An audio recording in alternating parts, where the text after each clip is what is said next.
UK, in a bad way, started as an attempt to capture the feeling that I had returning to England after living in South Korea. On the island, everything felt so friendly and free, but in London, you were bombarded with constant reminders that you were a prisoner of the state.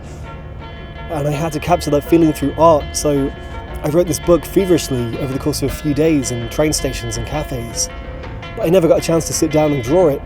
And over the next 7 years, I worked in movies and television and whatever brought in money, but this story was always at the back of my mind. And I finally got a chance to make it over the pandemic. So first I made the whole book out of rough sketches and photo collages. And after I finished the first half like this, restrictions lifted and I went out into London to scout for locations and take as many photographs as possible on the subway and in art galleries. And I interviewed my friends in bars and I was just looking for whatever little nugget of truth would fill the final gaps in my story.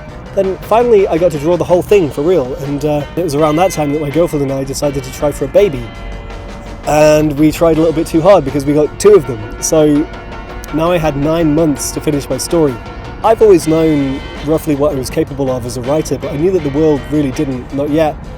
So coming to Italy and being introduced to legends like Manara and Liberatore, and then meeting fans who had read my work from cover to cover in Ultilinus, this was something that I dreamed of ever since South Korea.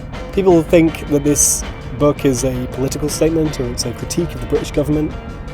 It means a lot of things to a lot of different people, but to me it's always just been a personal work. Now the boys are here, I have to focus on making art that will feed my family. I'm a completely different person to who I was when I started this process.